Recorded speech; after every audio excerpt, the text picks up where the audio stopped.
बिस्मिल्लाहिर्रहमानिर्रहीम। अस्सलाम वालेकुम दोस्तों, me Irfan and you are watching Rahbar Academy. दोस्तों आज हम बात करने वाले हैं प्राइवेसी सेटिंग्स के बारे में कि हम वर्डप्रेस में प्राइवेसी सेटिंग्स को किस तरह से मैनेज कर सकते हैं, कि हम किस तरह से वर्डप्रेस में प्राइवेसी सेटिंग्स को मैनेज कर सकते हैं। तो बिना टाइम ज़ाया किए वीडियो को स्टार्ट करते हैं। वीडियो स्टार्ट करने से पहले मैं आपसे एक छोटी सी रिक्वेस्ट करना चाहता हूं कि अगर आपने अभी तक हमारा चैनल सब्सक्राइब नहीं किया तो सब्सक्राइब कर लें और साथ लगे बेल आइकन को भी प्रेस कर दें। तो दोस्तों मैंने अपनी प्राइवेसी सेटिंग्स को ओपन कर लिया है।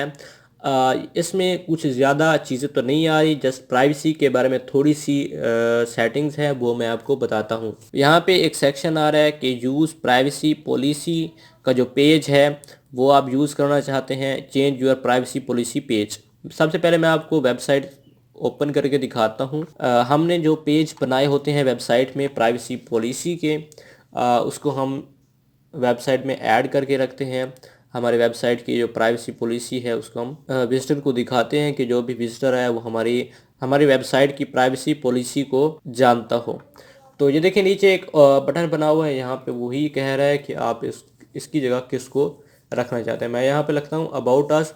उसके बाद कह रहा है यूज़ दिस पेज। जाके मैं रिफ्रेश करता हूँ, यहाँ पे आ गए अबाउट अस। यहाँ से चेंजिंग कर सकते हैं। न्यू पेज बनाना चाहते हैं तो इस पर क्लिक करेंगे, न्यू पेज पे हमें ले जाएगा। कुछ भी नहीं है, नॉर्मल है। यहाँ पे हम अपनी मर्ज़ी से न्यू पेज बना सकते हैं, प्राइवेसी पॉलिसी का पेज रिमूव कर सकते हैं। ओके हो गया। तो ये चीज़ें थी वर्डप्रेस के बारे में, वेबसाइट के बारे में। कुछ और आप पढ़ना चाहते हैं तो यहाँ से क्लिक करके पढ़ सकते हैं। एडिट प्रीव्यू मैंने आपको सिंपल तरीके से समझा दिया है। तो यहाँ से हमारे जो मेन्यू है वो ख़त्म हो चुके हैं। डैशबोर्ड पे जाता हूँ, टूल रहता है, इसमें इंपोर्ट एक्सपोर्ट के बारे में हम डिस्कस करते हैं। मिलते हैं न्यू वीडियो में, तब तक के लिए अल्लाह हाफिज़।